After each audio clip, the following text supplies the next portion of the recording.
Mire, en estas fechas de repente se da mucho, pues dentro de los deseos para el año nuevo, para el fin de año, dentro del tema de que hay más dinero para realizar ciertas cosas, ¿no? Y realizarse ciertos procedimientos que en otras épocas del año no se puede. Pues se dan mucho el caso de las cirugías estéticas. Y en los últimos meses ha habido casos que llaman la atención, no necesariamente por lo más positivo, otros que sí, y que tienen que ver con la falta de regulación de las cirugías estéticas. En noviembre, por ejemplo, Durango aprobó una ley para sancionar cirugías estéticas en menores tras la muerte de Paola Nicole a los 14 años. En México se realizan, según datos que aportan algunos, la Cámara de Diputados, por ejemplo, más de 1 millón de procedimientos en jóvenes y no hay una regulación. Hay procedimientos muy avanzados, muy modernos, que se realizan con gran profesionalismo y seguridad, pero también hay muchos otros que por una falta de regulación terminan muy mal. Está en la línea telefónica un experto en estos temas, un experto en la cirugía estética, un cirujano plástico certificado, y me refiero al doctor Porfirio Castillo Campos, a quien saludo con mucho gusto. Hola doctor, ¿cómo estás? Muy ¿Qué tal, buenas Primitivo? noches, feliz año. Buenas noches. Muchas gracias por la invitación. Al contrario, doctor, este tema de la abundancia de cirugías estéticas de repente enciende las luces de alerta. Eh, ¿Cómo encontrar o cómo verificar la honestidad, la preparación de un cirujano en primer lugar? Y dos, ¿qué tan conveniente es que niñas menores de edad acudan y sufran pues este tipo, o se sometan a este tipo de intervenciones y muchas veces sufran consecuencias negativas? Sí, claro. Principalmente tienen que acudir con cirujanos plásticos certificados por el Consejo Mexicano de Cirugía Plástica, Estética y Reconstructiva, Ajá.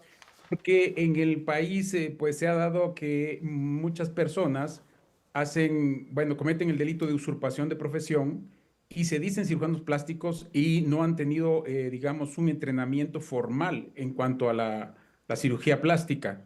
Para ser cirujano plástico se requiere 3 años, además de la carrera de medicina, se requiere cirugía general y la cirugía plástica. Entonces, en total son entre 6 u 8 años de posgrado y obviamente estar certificado por el Consejo Mexicano de Cirugía Plástica, Estética y Reconstructiva.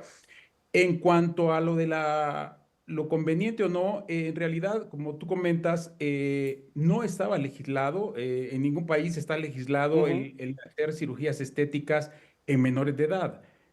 Esto también tiene que ver mucho en cuanto a que a veces es necesario realizar el procedimiento Claro. por varias razones, por accidentes o por síndromes congénitos o por algún problema que sí le esté afectando emocionalmente al paciente o a la paciente, pero debe tener también una valoración tanto de su psicólogo o del psiquiatra que recomiende ese procedimiento.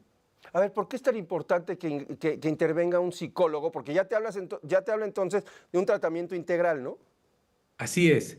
Sí, porque si recordamos la definición de salud de la Organización Mundial de la Salud es precisamente es un triángulo equilátero que involucra lo emocional, lo físico, que en este caso es y también lo social. Esos tres ámbitos son importantes que estén equilibrados. Entonces, en la cuestión psicológica a veces afecta tanto Ujú.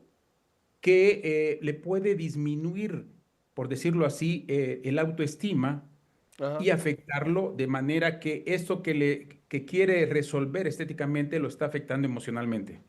Oye, doctor, en ese sentido, de repente nos encontramos con malas prácticas o técnicas que no son las adecuadas. Tú eres especialista en una de ellas, la ritidoplastía, así se llama, ¿no? Sí. Ritidoplastía, que pues consiste en ya prácticamente ser lo menos invasivo posible. ¿Hasta dónde hemos llegado? A ver, platícanos. Bueno, mira, qué bueno que me comentas al respecto. Yo diseñé esa técnica ya hace 32 años. Recientemente salió publicada en la revista Aesthetic Surgery Journal Open Forum de la Universidad de Oxford. Ujú. Existe en incisiones muy pequeñitas que si puedo compartir algunas imágenes si es posible. A ver, No vamos a sé. intentarlo, pero tenemos poco tiempo. Bueno, Pero platícanos, ¿en qué consiste? ok. ¿Haces incisiones muy pequeñas?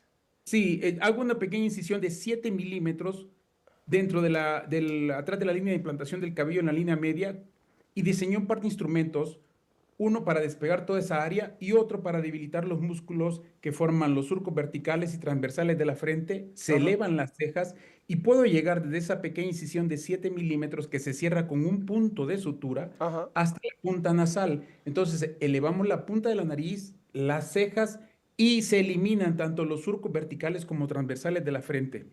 En los párpados, únicamente hago 3 milímetros en el párpado superior y en el párpado inferior 3 milímetros en cada extremo del párpado al ras de la pestaña. A Ajá. través de pequeñas incisiones extraigo 2 bolsas de grasa que todos tenemos arriba y 3 abajo. Las incisiones son tan pequeñas que no las suturo, cierran solas. Ah, Y para caray. las mejillas y el cuello es una incisión que va rodeando la parte anterior de la oreja Ajá. únicamente, y esa incisión va a ser del tamaño de la oreja de cada persona. De tal Correcto. forma que si sumamos todas estas incisiones, estamos hablando de 13 centímetros en promedio contra 100 centímetros de la técnica tradicional. O sea, la técnica tradicional supongo que es abrir todo, ¿no? O sea, con un bisturí, Exactamente, pues. efectivamente, es realmente, digamos, una incisión que va de oreja a oreja, se llama Ajá. incisión cóncava, y para los párpados es una incisión a todo lo largo del párpado, arriba y abajo. Simplemente esta incisión de los párpados es de 6 centímetros cada una. Entonces Uf. estamos hablando que 2 incisiones arriba y 2 abajo, 6 Ajá. por 4, 24 centímetros, que es casi el doble de todo el total de que yo realizo con la técnica de incisiones mínimas. Oye, tu técnica, doctor, pues prácticamente no tiene, no genera cicatrices, ¿no? Cosas muy chiquitas. Prácticamente no, realmente las pocas son imperceptibles, Ajá. y lo bueno de todo esto es que ¿cómo se llama? El resultado es muy natural y la apariencia es muy juvenil. Correcto. Oye, doctor, esta técnica funciona, uno, para una cirugía estética, digamos, para que la gente modifique ciertas cuestiones o corrija, ¿no? Algunas marcas por el paso de los años, por ejemplo. Pero también se puede aplicar, como tú decías, para cuestiones que tienen que ver alguien que se vio afectado por un accidente, por una condición. Sí, sí, por supuesto. A veces por la misma, digamos, si ha habido algún accidente donde hubieron fracturas faciales y eso, Ajá. esto ayuda a poder corregirlo. También en pacientes que sufrieron una parálisis facial, por ejemplo, también nos ayuda a, digamos, a lograr cierta simetría. Ujú. Entonces, sí se puede aplicar a ese tipo de pacientes también. Correcto. ¿Cualquier persona es candidata a este tipo de Sí, cualquier intervenciones? persona es candidata. De hecho, el rango de edades que yo tengo en mi casuística va desde 35 años a Ujú. 83 años. Muy bien. Pues, doctor Porfirio, muchas gracias. Es muy interesante el conocer esta técnica que además tú has desarrollado. 35 años me estás platicando, ¿no? 32 años, sí, Treinta y esto dos salió años. publicado en el 2022 en esa Ajá. revista de la Universidad de Oxford. Muy bien. Pues, doctor, muchísimas gracias por estar con nosotros. Gracias por platicar con la audiencia de Grupo Fórmula. Muchísimas gracias, Primitivo, por la invitación. Ahí está el doctor Castillo Campos, Porfirio Castillo Campos. Muy interesante el tema de la cirugía estética. Uno, por los riesgos que pues, se han documentado, por las malas prácticas que se generan, pero también por la aplicación que puede tener en muchos sentidos, no solamente por la vanidad, ¿no? que nos mueve en muchas ocasiones. Regresamos después de mensajes.